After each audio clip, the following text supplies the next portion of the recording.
Attorney General and Minister of Justice Abubakar Malami said this at a joint press briefing with the State Security Service (SSS) in Abuja. Mr. Malami said international collaborative efforts with security agencies led to Mr. Kanu's arrest and repatriation to Nigeria. Getting violence, especially in the southeastern Nigeria, that resulted in the loss of lives and property of civilians, military, paramilitary, police force, and destruction of civil institutions and symbols of civil authorities. Self-acclaimed leader of the proscribed secessionist indigenous people of Biafra, Nnamdi Kanu, has, for your information, been intercepted through the collaborative efforts of the Nigerian intelligence and security services. Now, Mr. Kanu and his co-defendants are facing treasonable felony charges at the Federal High Court in Abuja. He fled the country in September 2017 after an invasion of his home by the military near Umuahia in Abia State. Meanwhile, the IPOB leader was brought before Justice Binta Nyako of the Federal High Court by the DSS on Tuesday. He appeared in court amidst tight security. All entrances to the court were sealed off as the hearing started. The judge ordered for him to be remanded in custody. Analysts have described the arrest of Nnamdi Kanu as a big win for the Nigerian government, but hopes the government will allow the rule of law prevail. Well, this is where we are, and this is as much as we know. But as you would imagine, there are lots of questions that would follow this particular story. But let's run through the timeline of events that led to where we are right now. On the 14th of October 2015, Kanu was arraigned before the federal government over allegations of terrorism, money laundering, treasonable felony, managing an unlawful society, publication of defamatory matters, illegal possession of firearms, amongst others. As a matter of fact, it was 11 charges. He was granted bail, but violated the conditions of the bail by leaving the country, leading to the revocation of the bail. Now, Justice Binta Nyako at the time ordered him not to attend any rally, grant interviews, or be in a gathering of more than 10 persons. It is believed that he engaged in subversive activities, which include inciting violence through television, radio, and online broadcast against the Nigerian state and institutions. Instigation of violence in the southeastern parts of Nigeria that led to the loss of lives of civilians, military and paramilitary, was of course intercepted by operatives of the Nigerian intelligence and security services, according to Malami, of course, and arraigned before the Federal High Court in the FCT. And this is where we are right now. Well, joining us to discuss all that needs discussing with this matter is Festus Oguche, a legal practitioner, and joining me via phone. Good morning, Chief Oguche. Yeah, good morning. Yes, good morning. Thank you very much for making the time. Thank you. All right, I'm sure you, just like me and every Nigerian, has heard about Kanu's arrest. Let's start with what we heard. Now, the statement by the Attorney General leaves more to be desired. There's no mention of the country of arrest and no details of the extradition. Could this pose a problem in the process, or that doesn't matter? Well, I think, just like you rightly said, there's some shade of inadequacies in what the Attorney General said, because the facts are very sketchy. We are not aware that there has been a request by Nigeria at any time for the extradition of Nnamdi Kanu from anywhere. And the Attorney General did not state from which country he was arrested and those involved, except for the fact that he mentioned the Interpol. We know that Nnamdi Kanu lives in London, in the UK, and no mention was also made of the British Secret Service, so the MI5. And the whole thing is just very sketchy and hazy, and one cannot point out the fact of whether it was an extradition properly so called, as we know under international law, with all the rules and procedures that govern it all over the country, which has been standardized, or it was made pursuant to a multilateral, a bilateral agreement between Nigeria and the country for where he was arrested. Incidentally, we are still in the dark about all this, and one cannot now begin to draw conclusions on the mode of arrest and the nature of the arrest and maybe the purpose of the arrest they acquitted the persons of what has been happening in the southeast, and for the fact also that he was standing trial and he jumped bail, so to speak. Nnamdi Kanu, on his own hand, is saying that he left because he had to leave for his life after the invasion by the military. But that is neither here nor there. But what is important is that we are still to get the full picture of what actually transpired, or the precursor to his arrest, and what happened, the nature of his arrest, the place of his arrest, the circumstances of the arrest, and all that. All right, but how is an extradition supposed to work? What's the process? Well, extradition is an international norm. It's a formal process where one country is asking the other to return a person who is either standing trial or who has committed a crime to it, and so as to serve a sentence or to face the law or stand a trial, as in the circumstance of Nnamdi Kanu's case. There's already a pending charge against him at the Federal High Court in Abuja before the Honorable Justice Binta Nyako, before he absconded. Do I use the word abscond? Well, let's permit me to use the word absconded for now. But the charge was pending, and he was granted bail. Lots of his trustees had trouble trying to get themselves out of the quagmire of the trusteeship. But then he's been away for quite some time, all that. And I know there are conditions for bail which are breached. A lot of conditions for bail tied to his bail and all that. He even started breaching them, I mean, to a large extent that I know, even before he left the country. And, well, I thought we are yet to get the whole picture of things. He was arraigned yesterday in court, and the court had remanded him in the DSS custody. So I think it should have been a lot better if he had been remanded in the correctional centers. But it's still the same thing. And I've gone to the 26th of June for hearing, for continuation. So it's not even a fresh arraignment. It's just continuation of his trial. Yeah. So the process under international law is well known. They come by way of bilateral agreements or multilateral agreements, but it's a well-known process that if you are keeping somebody who has committed a crime in another country, there must be a request. Yeah. The country that wants him should request formally to the government. The government will present it, and a lot of tests will go in, proportionality tests, proportionality of the request vis-a-vis the crime to be committed, and there will be a pre-trial hearing, preliminary hearing, before the matter goes to court. So it involves the intervention of a court of competence to determine, in making that such determination, the rights of the accused person must be put into perspective, the nature of the crime, a whole lot of factors will come in. After the initial hearing, there will be the extradition hearing, and then the certificate to be issued for the proportionality test, which is very, very important as to ascertain the nature of what he committed, why he's so wanted back in the country. And a whole lot of things are also put into consideration to ensure that it's not going to be persecution, it's not going to be vendetta, it's not going to be acts that will be inimical to the interests of his human rights, which is globally recognized. So these are put in proper perspective. The judge or magistrate, whichever is depending on the jurisdiction, will give a decision on that. And well, first of all, the accused person will be asked the opinion whether he wants to be extradited or he wants to, he doesn't, which he has the option to answer, yes, I want, no, I don't want. Oh, really? So if he chooses, yes, he has an option. I mean, these are formal standard procedures recognized under international law and is applicable globally. Then if the decision is against him, he has a right of appeal.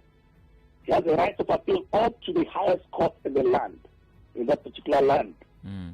You know, and then before you can talk about extradition. So it's not an easy procedure. It's not a very easy process. And Dr. Wales Nigeria never made any request concerning Nnamdi Kanu. Maybe they made, maybe they followed due process, but we are not sure yet. Yeah, we are not very sure yet. But then you cannot take somebody, you cannot extradite without following this process. It is a formal process recognized both under domestic law and international law, because they are governed by conventions. Okay. Now we'll get to the extradition shortly. Now, let's look at the allegations leveled against Mr. Kanu. What are the consequences, especially for the biggest one, treasonable felony? It's an 11 count, but that one seems to be the one with the most weight. What does the law provide as the consequence for treasonable felony? Well, treason itself is felony, so you don't have to qualify it as treasonable felony. Felony itself it's an offense that attracts a very high punishment. It could be death in some countries. In some countries, it could be life imprisonment. But then it's all a matter of proof. The extent to which maybe the individual has gone to subvert or disrupt the national tranquility must be put into focus also. And the presiding officer or the judge who is seeing the facts or evaluating the evidence before him must ensure that these facts are properly well proved. Proved in the sense that there must be a correlation between the activities of the individual and the national peace and security. When that happens, it begins to raise a lot of questions again about certain issues that may have been overlooked in terms of the activities of the individual. Whether he was doing it for a particular purpose, for the purposes of disrupting the national security and peace, or for the purposes of advancing a cause which is recognized under law, both domestic and international law. So it's a matter of proof. So whichever way you look at it, treasonable felony or treason itself is a high-ranking crime that attracts, in some countries, capital punishment, death sentence, or in some life sentence, depending on the circumstances. All right, let's look at something else that was put out about Nnamdi Kanu. The attacks on various police stations, which security forces claim was carried out by ESN. Can Kanu be charged for crimes that occurred in his absence, even though ESN has denied and said, no, we have no part in the attacks on police formations? With security forces insisting that they carry those attacks out, can they add that to the charges of Kanu, stating that the group that he formed carried this out, even though he was not in the country at the time? Well, that's why I said it's a matter of proof. That one is not present at the scene of crime does not exculpate him, even though in some cases you can raise the defense of alibi that I was not there. But if there's a connection, like a conspiracy involving people, one can be an accessory to the fact. One can be something like anything that connects with that crime. If there's evidence to show that the violence and the killings and destruction of police stations is linked to the ESN in the first place, though I know that the ESN has denied it severally, that they are not responsible. So if there's any connection to it, then you have to find also the connection between ESN and Kanu. And it's a matter of hard evidence, hard facts, concrete facts. It's not wishy-washy thing. You don't bring in circumstantial evidence to make that prove. It's something that you have to prove beyond reasonable doubt because it's a criminal trial. So it's not just banding a criminal allegation, banding it all over the place or stating it this way and that way. You must bring it down to what it is. Proof through hard, concrete evidence. All right. Now, we know Kanu violated the conditions of his bail, but his defense was that he did it for the purpose of his life, for the purpose of his safety. Will that hold up in any court? It will not hold up. It will not hold anyhow because bail is granted on gracious grounds. And I don't think the judge will look at it from the point of view of its objectivity and the extent to which that can stand. But in law, it doesn't stand there one bit. If you're granted bail by a court, you are given your commitment that you attend trial. You have your day in court to stand your trial, to defend yourself to the extent that you can. And if at all there's anything that's threatening his whatever, he should have taken steps to report to court, to inform the court, notify the court and all that. And the court can always rather than absconding. The court can always say, okay, let's get back to the custody where you were, and please, security authorities, make sure your security is safety and security is assured. Yeah, but so there are other measures. The law takes care of a lot of things. Yeah, but Chief Oguche, the fear of Kanu, of course, I'm not speaking for him, but I feel, based on what we've seen, is the fear of the system. If he was scared for his life, he was scared for the government and maybe even the judicial system. So reporting to that same system about your fear for safety, I mean, it seems counterproductive. So what other options besides what you've said would have been available? Like I said again, it's a matter of proof. Because the warrant of arrest has been issued, they have to go under the listen to explain to court why he left, and if the court is satisfied, I think that requirement could still be waived. But then the court will be very wary in granting bail a second time.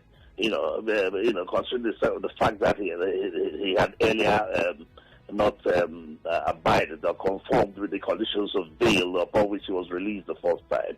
So it's one of those things. I understand what you mean. It's the system, the fear of the system, the fear that everything was against him, and particularly the invasion of his father's residence, his community, and his father's house by the military authorities. Then we all saw the pictures and the listing and how it all happened. That is enough to get a man running for his life. It is okay. It can be taken. The court to look at it from a very objective point of view, to the extent to which that kind of defense can avail him in exonerating him or exculpating him from jumping bail. All right. Well, after the break, you and I will talk about the implications of this arrest, which I believe is the biggest question attached to this story. It's still 92.3. The implications of the international law. Yes, indeed. Law. Yeah. It's still the one Crossfire 92.3 Nigeria Info. Don't go anywhere. The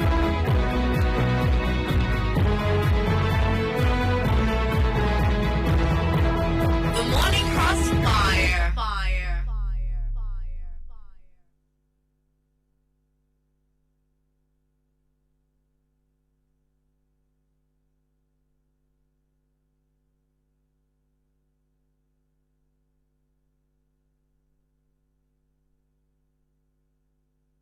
Connect with your customers. Advertise on 92.3 Nigeria Info.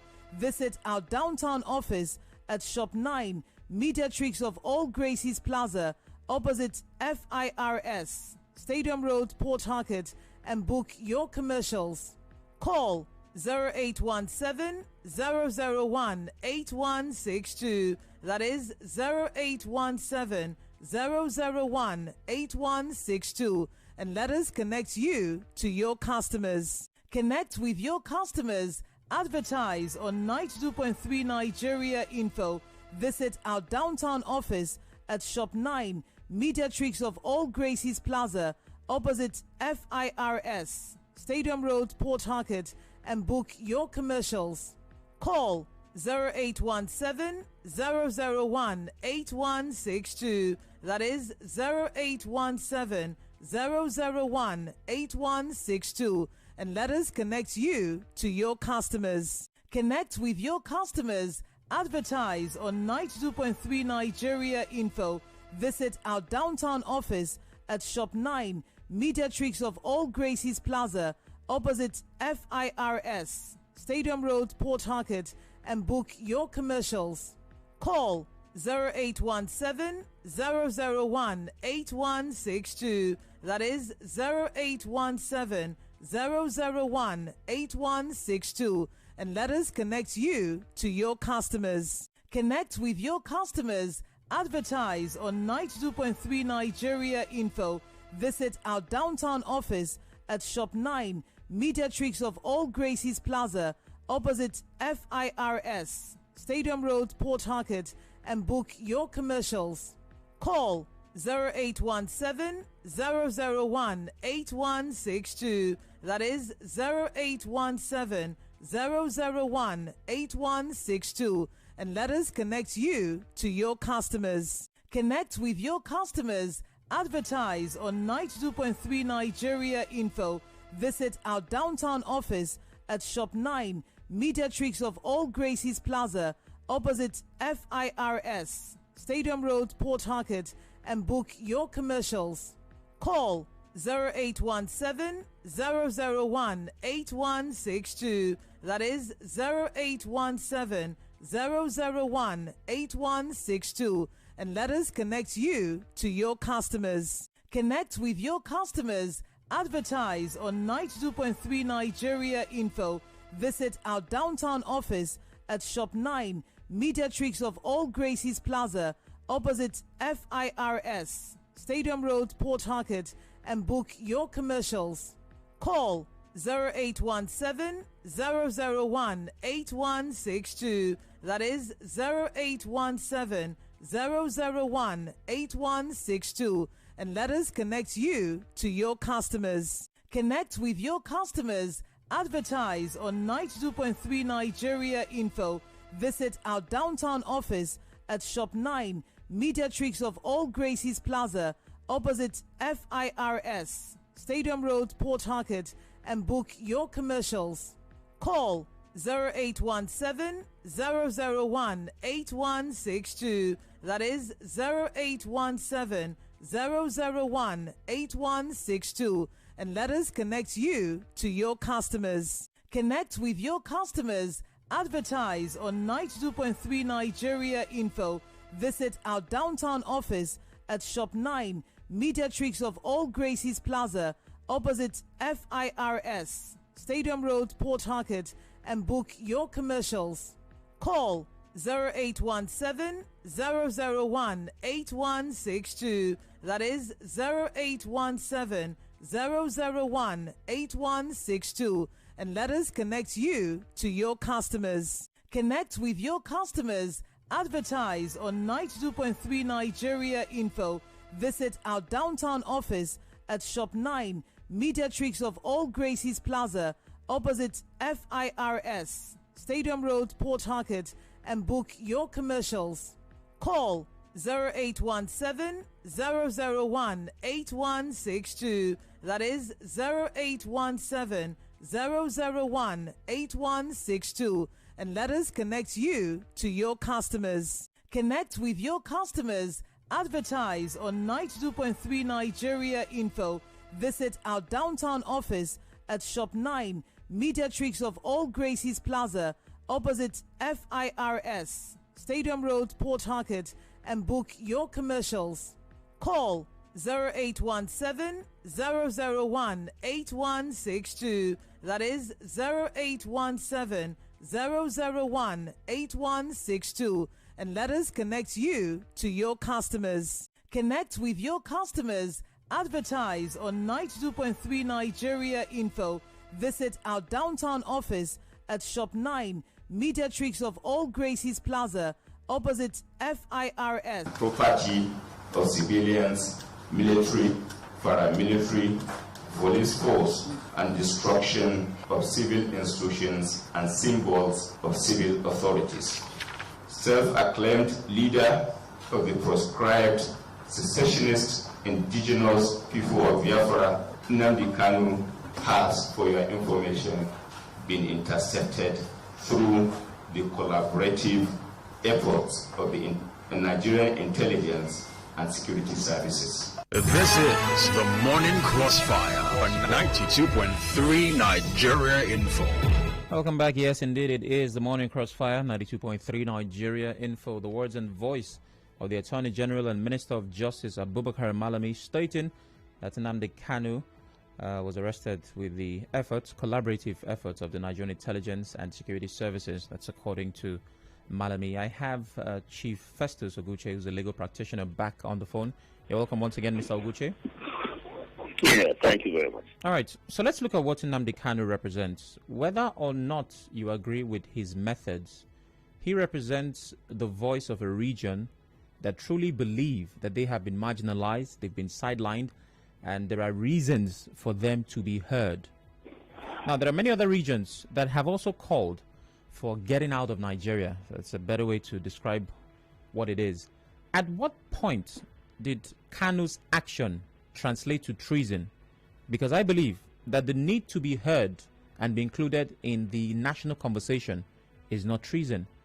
So what were the actions of Kanu that got from the point of we need to be heard to this is treason? We have to first of all remember, or at least we keep it at the back of our mind, that the matter is in court and it's pending, and for that reason it is sub judice. So there are some aspects of it we cannot discuss. But then the activities of Nnamdi Kanu essentially hover around the expression of a right which is internationally recognized and even well entrenched under our laws, and that's the right to self-determination. The right to self-determination, which in essence means a right for his people. Whether or not he's representing his people is not material at this stage, but that right is one that inures to a people who want independence, who want some shade of freedom, and who want to determine their future and aspirations in line with their expectations of what proper society should be. And he has a large following also, and but I'm also aware that there's a decision of the African Commission on Human Rights in the Katangese People's Republic case, when they were sought to opt out of the Congo Republic, and the commission has stated that, well, it's a right to self-determination. They have that right to determine your future, your existence, what you are. You also have that right which is indispensable and inalienable, but you can only exercise that right within an entity, not that you opt out. That's the decision of the African Commission on Human Rights, and Nigeria is signatory to it. In fact, it's part of the areas where we have subsumed our sovereign interest to a supranational goal. So, but within that framework, it's very difficult. There's a thin line between the exercise of that right, the right to have a voice, as you say, the right to self-determination, the right to determine your future in line with your aspirations. There's a thin line between it and treason. Treasonable felony. It's just a matter of fact. And I don't think it will very well pander to the interest of anybody if at the end of the day, the exercise of your rights, which is fundamental, translates into something else beyond what is expected. For instance, Nnamdi Kanu being found guilty for a treasonable felony, if you get my flow. Yeah, I do. All right, conversations on 92.3 Nigeria Info. Nnamdi Kanu, leader of the indigenous people of Biafra, has been arrested. We're talking about the implications of that arrest. We'd like to hear from you now. 0817-923-0002. 0817-923-0003. 0817-923-0007. WhatsApp and Telegram 080-903-06416. Please turn off your radio. Go straight to the point. Be civil and objective with your comments and opinions. It's important that you stick to Nigeria Info's comment policy.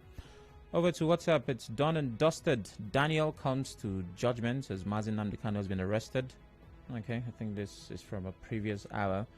Nobody knows how Nnamdi Kanu was arrested, and this could be part of a bigger plan by Mazi himself, who's a true Christian from Artillery States. The rearresting and the trial of Nnamdi Kanu is not a problem. My concern is the fact that those keeping him might do him some harm. Imam Otaka is reflecting the general idea as to why Nnamdi Kanu even violated the bail in the first place. Now, let's go over to some of the reactions, Chief Oguche, of some groups. Since the arrest happened, a lot of people have spoken. Ohaneze Ndibo have spoken, coalition of northern groups.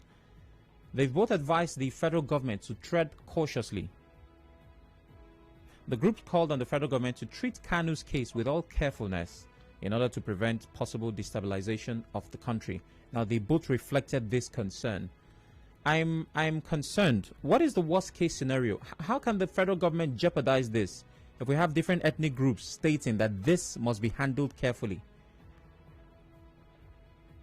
Well, over the years, because of the activism, the loud activism of Nnamdi Kanu, he had come to become a prominent figure, not only within Nigeria, but internationally. And people are beginning to understand his sentiments, whatever they call it. What is relating with something that happened in the time past, we had 3 million persons, 3 million people that were killed in brutal circumstances, and what has left a very big scare in the conscience of the international community, which is the Biafran War. It evokes a lot of passion and sentiment, and I think the Nigerian government should have gone that way. I think that will have the best way to tackle it. Going after him in that manner could be counterproductive. They have their better reasons why they want it to go that way. I know he's standing trial. Some of these things can be overlooked in favor of dialogue, in favor of better collaboration and talk. Let people come to the table and talk. You don't use a sledgehammer to kill a man. A lot of groups are opting out themselves. In fact, it appears like the process of centrifugality have come upon this country and people want to move away. Look at the core reasons behind all these agitations and try to find the solution to it. Arresting Nnamdi Kanu will not be a solution to it. Arresting him also will also not abate the incidents of violence, the incidents of terrorism, the incidents of banditry that's ravaging the whole country. You know, I think at this time we have to tread cautiously, and I quite agree with these groups that wisdom should prevail at this stage, and it's not just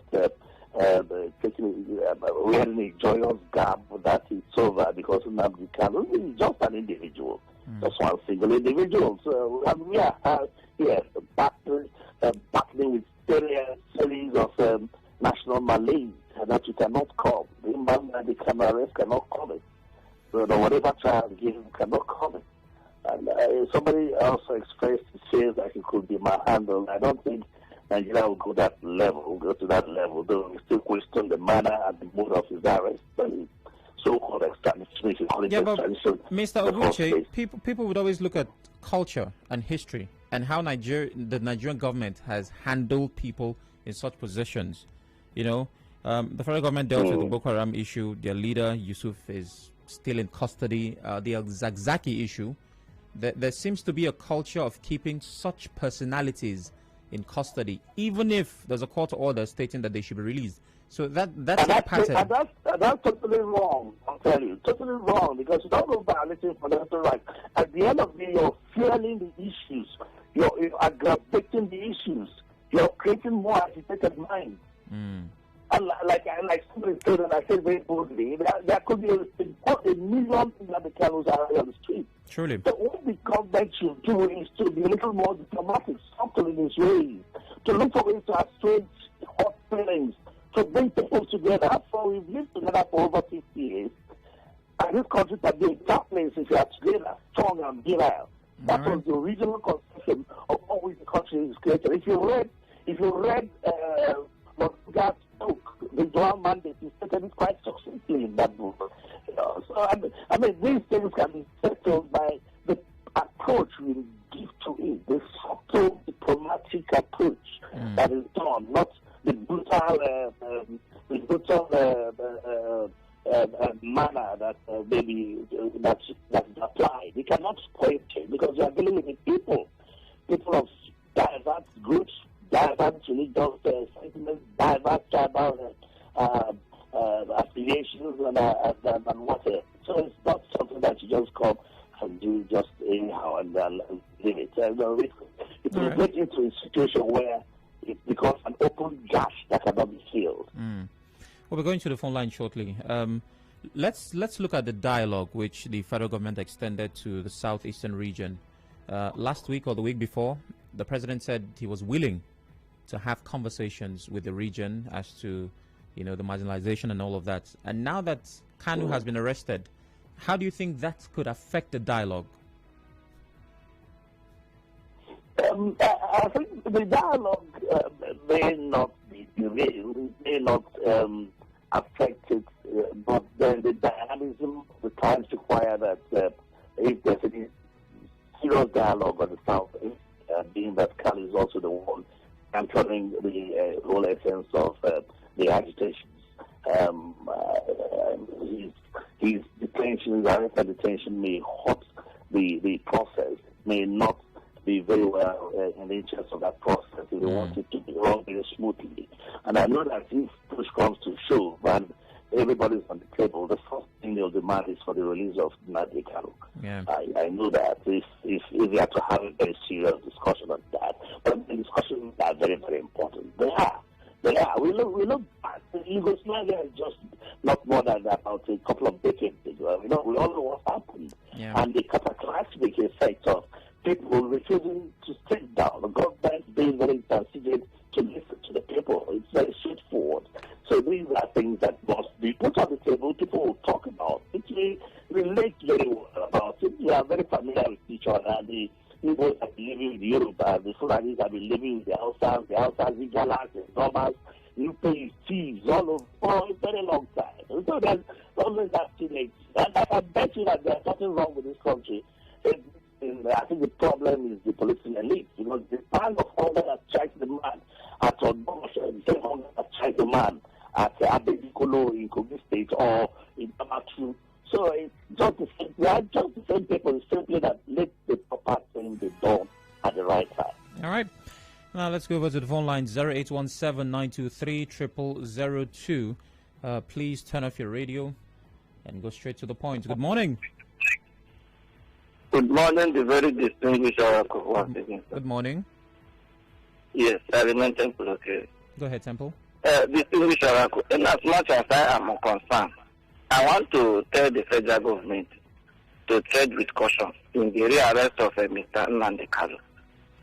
Distinguished Oracle, one of the DSS guys was speaking on their level of intelligence and all the rest of them that led to his rearrest, which I doubt if that intelligence exists here in Nigeria. All this while we have been having issue of banditry, insurgents, and all the rest of them. That intelligence report have not been working. That will lead us to the hideout of these guys. But in as much as the fight of insecurity is concerned, I want to appeal to the federal government. This lopsided fight is not helping us. Rather, it will escalate issues. You understand? Rearresting Nnamdi Kanu, for me, it's a very good one. No? It's a very good one. Understand? But if the federal government would like to go in the path of, fairness and justice, at least this Gumi in question, as far as they have gotten Nnamdi Kanu, Gumi should be on the table of this part of discussion that I'm talking to you right now. That is, he has been out advocating. He is not the CEO of bandits. All right. No, Temple, please. It's important that we, address the issues and not insult anybody. Gumi, at this time, is seen as the negotiator, and he has the backing of security forces, so he's not been accused of anything. Bassi is calling from Akwa Ibom. Good morning, Bassi. Hello. Good morning. Yes, I'm Bassi from Akwa Ibom State. Go ahead. Yes, please help me tell the DSS that they should help us track the leaders of the bandits in the north, and also help us to get the leaders and the I don't know how to put it, the ones that patronizes the Boko Haram sectors. They should help us to get those people and not Nnamdi Kanu. Well, the battle line has just begun. They should be aware of that. All right, the DSS is supposed to handle anything that is a threat to our security, not just the DSS, but our security forces.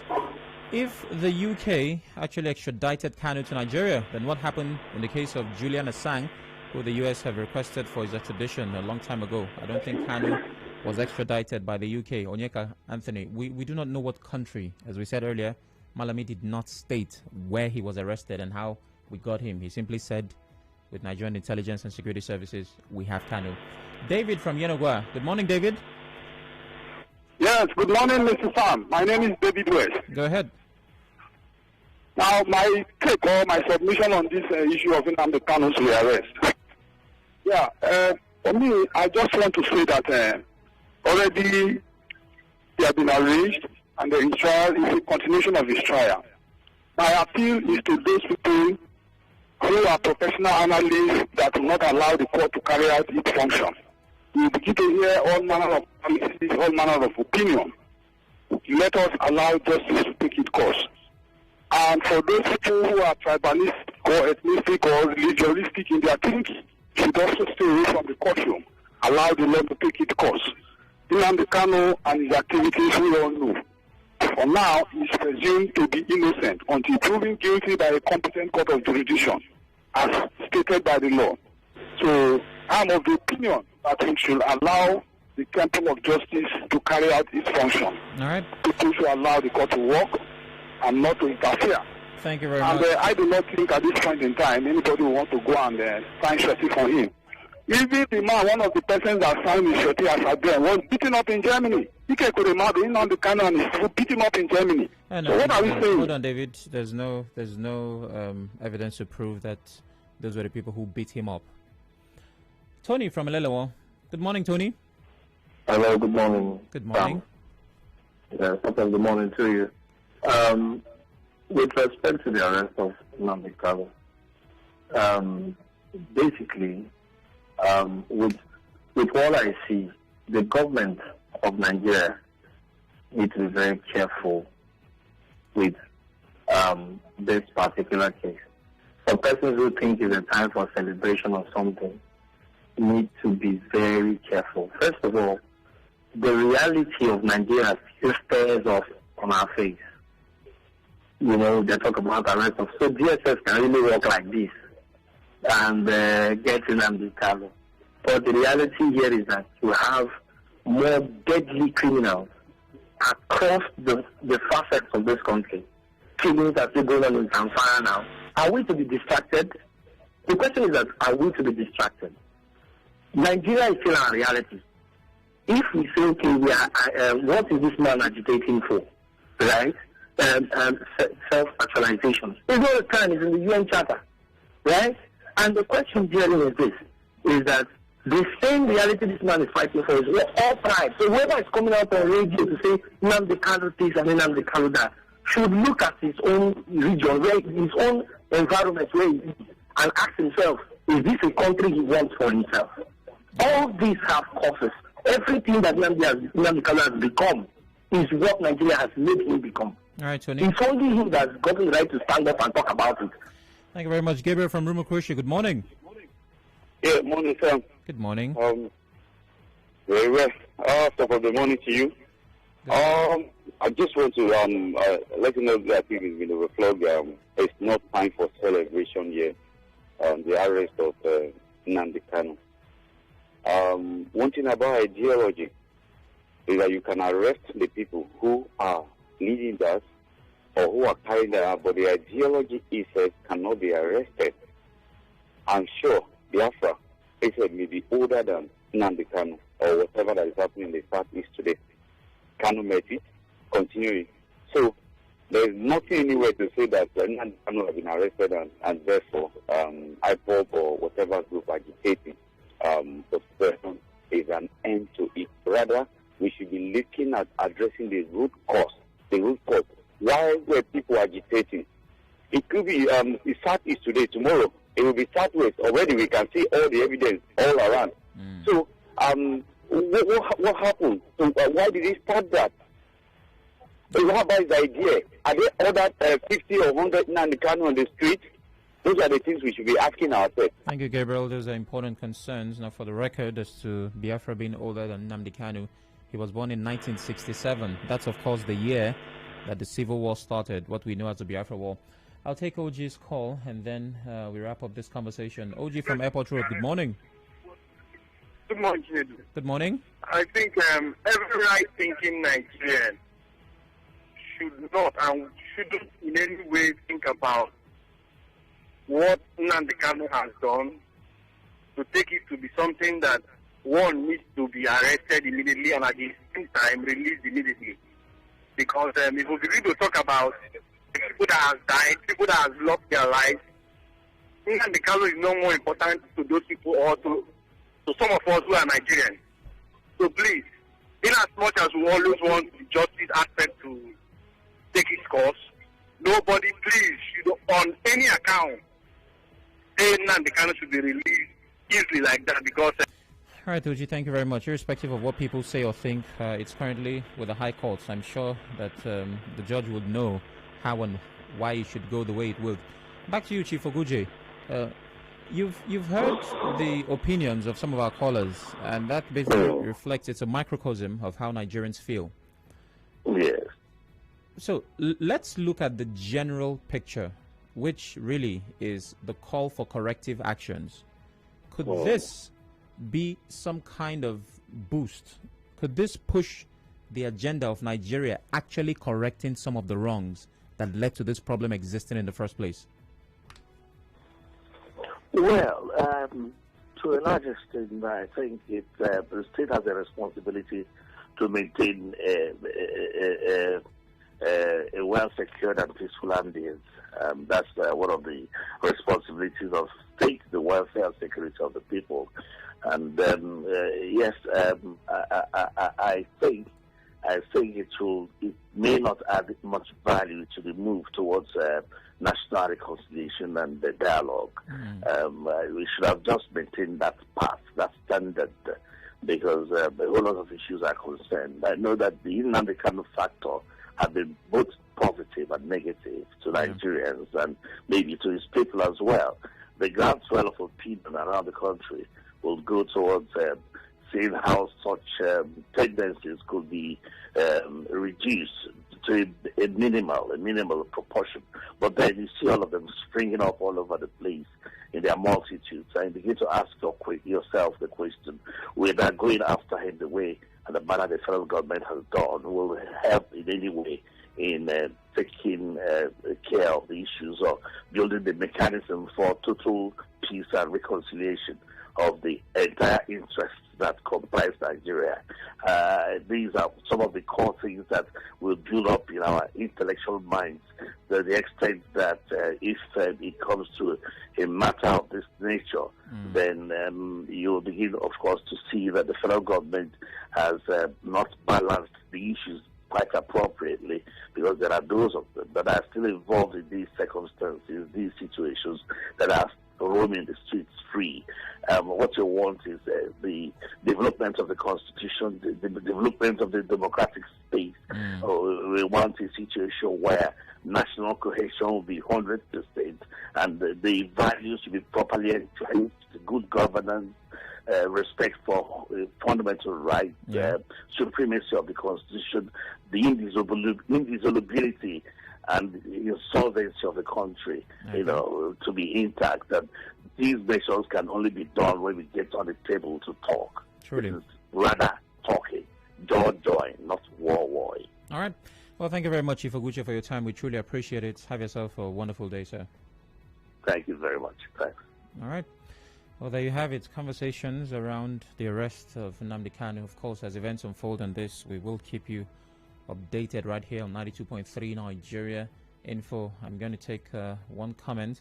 Gabriel Nice from Psychiatric Road says, for me, I think there's no more to Nnamdi Kanu's arrest, and the federal government should be careful how they handle this case, because he has people who are listening to him. Let's wait till we'll get the final result. I pray this does not go wrong. Well, you will not need to pray if the justice system works well, and we're hoping that's what happens.